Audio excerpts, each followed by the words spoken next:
एक अत्यंत गरीब अपाहिज व्यक्ति था। वह एक छोटे से गांव में रहता था।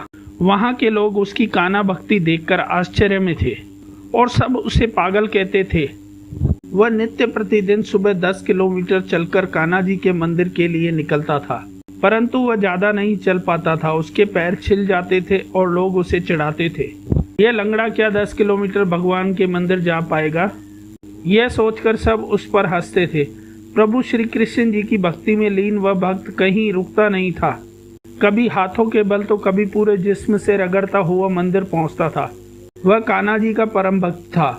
जब उसका साहस टूट जाता था, बिल्कुल भी हिल नहीं पाता था, कान्हा जी को पुकारता और कहता, हे प्रभु, मैं आपके मंदिर नहीं आ पाऊंगा, और रोने लगता। फिर रास्ते में पड़ा हुआ कोई भी पत्थर उठाता और जहां होता वहीं पर कान्हा जी को पूजकर कान्हा जी की भक्ति में लग जाता था। आश्चर्य तो तब होता था जहां वह कान्हा जी को पूजता वहां मंदिर बन जाता और स्वयं कान्हा जी चलकर उसके पास आते और उसकी भक्ति से प्रसन्न होकर कहने लगते, मांगो वत्स, तुम्हें क्या वर चाहिए। पर वह अपाहिज व्यक्ति कुछ नहीं मांगता, बस उनकी पूजा अर्चना में लग जाता था। प्रत्येक दिन वही कर्म चलता रहा। वह सुबह उठता और मंदिर के लिए निकलता, लेकिन मंदिर नहीं पहुंच पाता और लोग उसकी हंसी उड़ाते।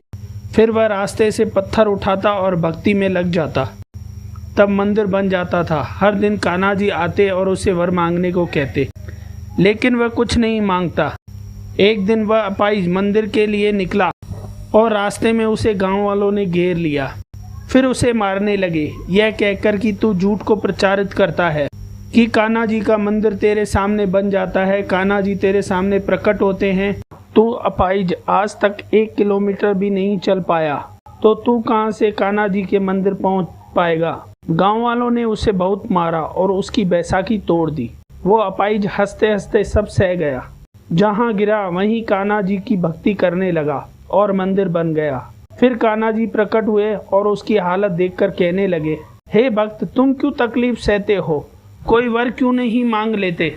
तुम चाहो तो मैं तुम्हारे पैर और तमाम सुख सुविधाएं तुम्हें एक क्षण में दे दूंगा। अपाहिज कहता, हे नाथ, मुझे कुछ नहीं चाहिए। फिर वही कान्हा जी के ध्यान में मग्न हो जाता। अब बांके बिहारी जी सोच में पड़ गए कि आखिर ये भक्त कुछ मांगता क्यों नहीं है। आज इसको मुझे कुछ न कुछ तो बिना मांगे देना पड़ेगा।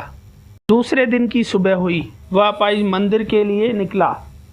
जैसे ही रास्ते पर पहुंचा, एक बड़ी सी गाड़ी उसके पास आकर रुकी और उसमें से एक सुंदर सा व्यक्ति निकला और वह कान्हा जी के मंदिर उस अपाहिज से पूछने लगा। अपाहिज ने उसे रास्ता बताया और कहा, आप पहुंचिए, मैं भी मंदिर जा रहा हूं। तुम मेरे साथ चलो। तुम इतनी दूर पैदल कैसे जाओगे? मैं अपनी गाड़ी में ले चलता हूं। अपाहिज ने कहा, नहीं महाशय, आप चलिए, मैं आता हूं। उस व्यक्ति ने बहुत जोर दिया, मगर अपाहिज नहीं माना और आगे बढ़ने लगा। जैसे ही वह आगे बढ़ा, उसे रास्ते में एक स्वर्ण से भरा मटका दिखाई दिया। अपाहिज ने उसे देखकर किनारे करते हुए अपने रास्ते आगे बढ़ गया। चलते चलते आगे उसे एक सुंदर भवन दिखाई दिया, मानो जैसे विश्वकर्मा जी ने देवताओं के लिए यह भवन बनाया हो। और उस भवन से आवाज आई, अंदर आ जाओ। तो यह भवन नौकर चाकर, स्वर्ण, हीरे, रत्न, माणिक, धन, वैभव सब तुम्हारा हो जाएगा। अपाहिज उसे अनसुना करते हुए आगे बढ़ने लगा। कुछ कदम चला ही था कि सामने से आती सुंदर सुंदर स्त्रियां दिखाई देने लगी। उन स्त्रियों ने अपाहिज के पास आकर कहा, तुम चाहो तो हमारे साथ भोग विलास कर सकते हो, कुछ देर आराम कर लो, हमारे साथ महल चलो। अपाहिज ने उन्हें हाथ जोड़े और आगे बढ़ गया।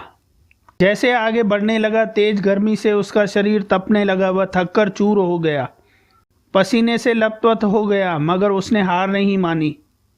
अब वह जिस्म के बल रगड़ता हुआ आगे बढ़ने लगा।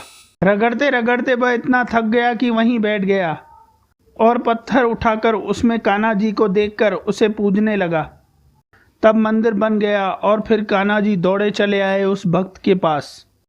आकर पूछा, हे भक्त, आज मैंने तुम्हें दुनिया का हर ऐश्वर्य देना चाहा, किंतु तुमने उसे ठोकर मार दी। स्वर्ण, नारी, भवन और मंदिर जाने के लिए तुमने गाड़ी को ठोकर मार दी।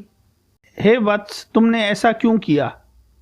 कान्हा जी ने उस अपाहिज से पूछा। अपाहिज ने कहा, मेरे प्रभु, आपने गाड़ी भेजी, परंतु आप यह क्यों भूल गए, मेरे चिंतन मात्र से आप दौड़े चले आते हैं। मुझे चल पाता न देखकर यानी अपाहिज जानकर तो बताओ, मैं उस गाड़ी में बैठकर आपकी मूर्ति देखने आता, जबकि मेरे प्रभु मेरे समक्ष साक्षात रूप में दौड़े चले आते हैं। आपने स्वर्ण मुद्राएं दी, वह मेरे किस काम की जिसमें मेरे प्रभु राम का नाम न हो? वह भवन किस काम का जिसमें मेरे प्रभु ना दिखाई दें? उससे अच्छा तो मेरा यह जीवन है जिसमें आप दौड़े चले आते हैं। वह नारियां मेरे किस काम की, मेरे रोम रोम में तो मेरे प्रभु निवास करते हैं, किसी और के लिए तनिक मात्र भी जगह नहीं। और वह भयानक गर्मी जिसे पाने के बाद मुझे आपके दर्शन हुए, मेरे कान्हा मेरे प्रभु, मैं चाहता हूँ ऐसी गर्मी मुझे हर रोज झेलनी पड़े। कान्हा जी भाव विभोर हो उठे और कहने लगे, धन्य है तुम्हारी भक्ति, तुम मेरे सच्चे भक्त हो। तुम्हारे निस्वार्थ भाव को देखकर मैं भी आनंदित हो गया। तुमने मेरी भक्ति सच्चे दिल से की है। मैं तुम्हें वचन देता हूँ, जिस क्षण तुम याद करोगे मैं दौड़ा चला आऊँगा। दोस्तों, ये वीडियो आपको कैसी लगी मुझे कमेंट करें, वीडियो को लाइक और चैनल को सब्सक्राइब करें। बोल बांके बिहारी लाल की जय।